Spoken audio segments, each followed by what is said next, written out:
A paz do Senhor Jesus, irmãos. Esse é o canal Audiobooks Cristãos. Se esse audiobook for uma bênção para você, compartilhe com mais pessoas para abençoá-las também. Inscreva-se no canal para receber atualizações sobre novos vídeos edificantes como esse. Deixe sua opinião e sugestões para mais audiobooks cristãos. Curta o vídeo e abençoe vidas compartilhando esse material. Como ser dirigido pelo Espírito de Deus. Livro de Kenneth Hagin. Capítulo 9. Ludibriado por uma porção de lã. Dar-vos-ei coração novo, e porei dentro em vós espírito novo, tirarei de vós o coração de pedra e vos darei coração de carne. Porei dentro em vós o meu espírito. Ezequiel 36 versos 26 e 27. Em 1941 não sabia tanta coisa quanto sei agora.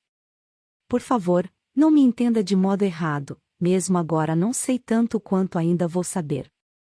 Não gostaria nada de imaginar que já sei tudo quanto ainda vou saber nesta vida a respeito de Deus e a respeito da Bíblia. Não sabemos tudo, mas louvado seja Deus por aquilo que já sabemos. Minha esposa e eu estávamos pastoreando uma igreja nas terras pretas do estado do Texas, no centro-norte. Outra igreja, lá nos campos de petróleo do Texas do Leste, queria que eu fosse para lá a fim de ser experimentado como pastor. Sendo assim, fui para lá de carro e preguei certo domingo. A igreja perguntou se os membros podiam votar em mim para ser pastor, e eu disse que sim. Viajando de volta para casa depois do culto, coloquei diante do Senhor uma porção de lã. Acontece que nasci e fui criado como Batista do Sul. Comecei a pregar como Batista do Sul. Em 1937, fui batizado no Espírito Santo como pregador batista. Em 1939, aceitei o pastorado de uma pequena igreja do Evangelho Pleno. Foi em março de 1941 que esta igreja, no Texas do Leste, queria me levar em consideração para ser pastor. Já tinha vivido no meio da gente do Evangelho Pleno por bastante tempo, para alguns dos seus conceitos falsos terem pego em mim. Não me entenda mal, muitas coisas boas pegaram em mim também. Mas esta coisa não era boa. Sempre os ouvia falarem, deitar fora uma porção de 13, sendo assim, eu também deitei fora uma porção de 13. Eu realmente sabia melhor.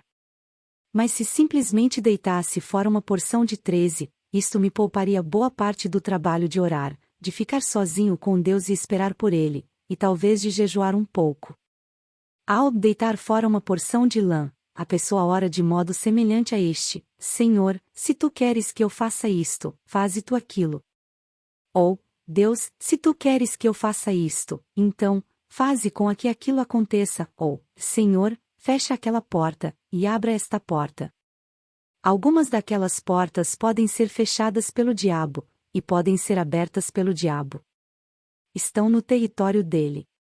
A Bíblia o chama de Deus deste mundo, 2 Coríntios 4 verso 4. Isto seria como orar: Senhor, se tu queres que eu vá para a cidade de Kansas na semana que vem, abra a porta de entrada da casa do irmão Hagin. Eu poderia abrir esta porta sozinho. É onde moro. Satanás pode movimentar-se na dimensão dos sentidos. Deus tem um modo melhor de guiar os seus filhos do que o método a esmo. O Novo Testamento não diz: todos os que são guiados por porções de lã são filhos de Deus. Sim, alguém talvez diga, mas Gideão deitou fora uma porção de lã, lá no Antigo Testamento. Para que voltar para a Antiga Aliança? Temos coisa melhor. A Antiga Aliança é para pessoas espiritualmente mortas. Eu não estou espiritualmente morto. Estou vivo. Tenho o Espírito de Deus dentro de mim. Lembre-se, Gideão não era profeta, nem sacerdote, nem rei. Somente aquelas pessoas, segundo a Antiga Aliança, eram ungidas pelo Espírito de Deus. O Espírito de Deus não estava pessoalmente presente com o restante do povo. Foi por isso que cada homem tinha que se apresentar no templo em Jerusalém uma vez por ano. A glória da Shekinah, da presença de Deus, era guardada fechada no Santo dos Santos. Mas quando Jesus morreu no Calvário, a cortina que separava o Santo dos Santos foi rasgada de cima a baixo. E Deus avançou para fora. Nunca mais ele tem habitado casas terrestres desde aquele momento. Ele habita em nós. É perigoso para os cristãos do Novo Testamento, cheios do Espírito, deitar fora porções de lã. Sei disso com base na palavra. E sei disto com base na experiência. Mas naquele tempo, em 1941, eu dizia, enquanto dirigia o carro, Senhor, vou fazer a prova da lã. Simplesmente vou deixar o caso na tua mão. Não percebi que não estava entregando ao Senhor. Se eles me elegerem 100%, vou aceitar o resultado como sendo a vontade de Deus, e vou aceitar aquela igreja. Obtive todos os votos. Era aquele o meu velo de lã. Elegeram-me com 100%. Erraram o alvo de Deus. Eu errei o alvo de Deus. Foram tosquiados. Eu fui tosquiado. Fiquei fora da perfeita vontade de Deus, e Deus simplesmente me deixou fazer assim. Mudamos para a casa pastoral. Muitas coisas eram mais confortáveis do que nossa situação anterior, do ponto de vista natural. Tínhamos mais dinheiro. Morávamos numa casa pastoral melhor. Tínhamos um carro melhor para dirigir. Mas eu estudava e orava e obtinha uma mensagem, e ficava cheio do fogo celestial.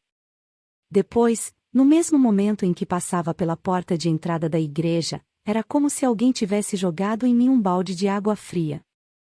Perdi toda a inspiração. Não preguei um sermão que prestasse, durante 14 meses. Não havia inspiração. Minha esposa relutava em comentar.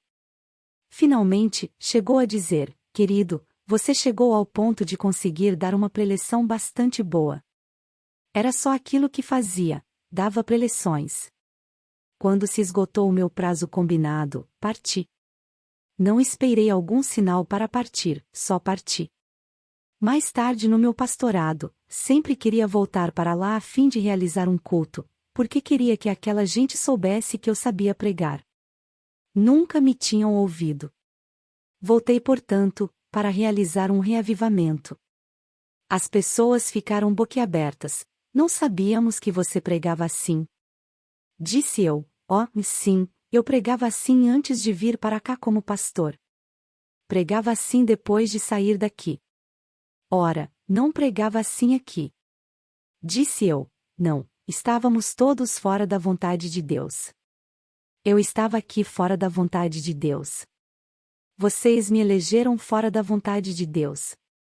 Aprendi a respeito daquele negócio da porção de lã.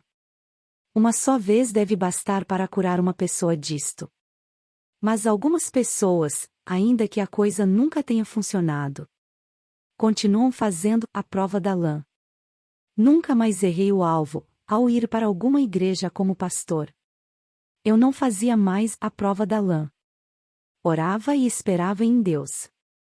Falava com Deus por um tempo suficiente para saber, bem dentro de mim, o que eu devia fazer.